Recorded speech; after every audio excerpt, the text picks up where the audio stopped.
Hey everyone, welcome to the Ozarks Homestead and Farm. So I just wanted to give a real basic on how to care for Dubia roaches, especially if you purchased a starter colony pack from my eBay site. And anyways, so what we want to cover today is just the basics on housing, feed, water.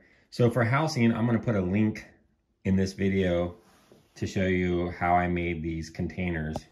You can see here that these are two separate colonies. These are some of our parent colonies that we use to keep our other ones going. And I have two different types of habitat for them in here. So this one basically uses egg crates, which is an excellent, cheap, readily available housing for the Dubia roaches. And this one over here, we've used wood. And it doesn't really matter, whatever you prefer to use, you can use. There is no substrate in either one of these. This is just sheds from when they shed their skin and their poo and waste, all that stuff. And we also have cleanup crew inside here, which you can see, it's those little buffalo beetles. They take care of keeping the enclosure clean, so we don't really have to do a lot of cleaning.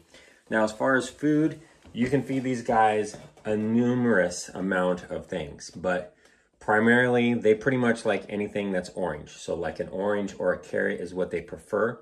They also really love protein.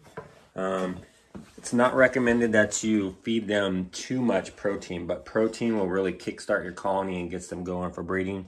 For protein, we usually give dried cat food or dog food. You can also give it in the wet form, but it goes bad pretty quick. For me, I like to feed these guys anything that doesn't cost me money. So basically I have here is just a bunch of stuff that was going bad in my refrigerator. So I got blueberries, strawberries, some, this isn't Swiss chard, but bok choy, and some carrots, which they really love. So I'm just gonna divide that up, put it into the colony, and they'll start going to town on it.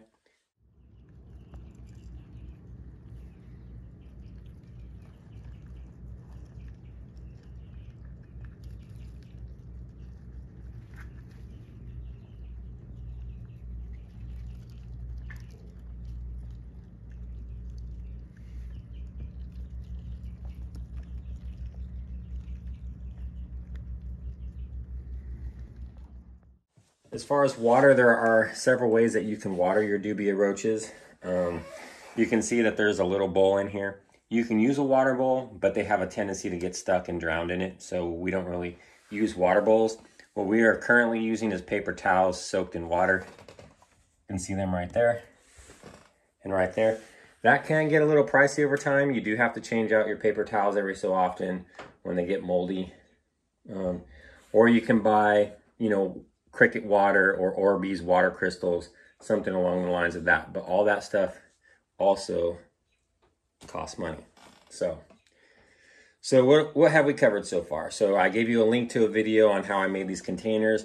One other thing about housing is you want to use a container such as plastic or glass that they cannot climb the walls on. As long as they cannot climb the walls, they won't get out. The males do have wings. Let's see. Yeah, there's one right there. There's a male and a female. Female on the left, male on the right. You can see he has wings. But we don't keep tops on our containers. They don't fly out. They can get out if they want, but it's not something that happens a lot. And for those of you who have parents or a wife that's squeamish around roaches, these are not pest cockroaches. These are Dubia roaches. They're clean, they're feeder roaches.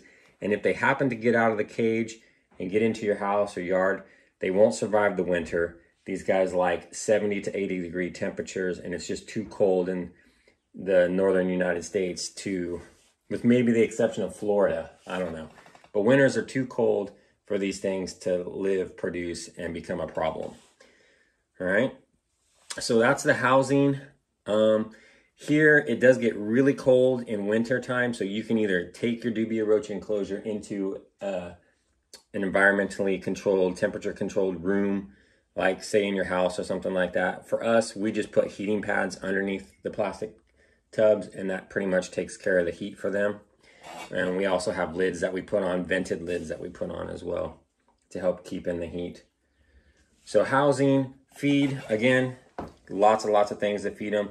If you're going to be feeding these to tarantulas or your highly prized insects or things like that, gut loading them is good, but do not gut load them with protein. Protein can build up lactic acid in the Dubia roach, and then that can be given to your critters that you're feeding. But they do love protein, but I just, like I said, I like to use free stuff.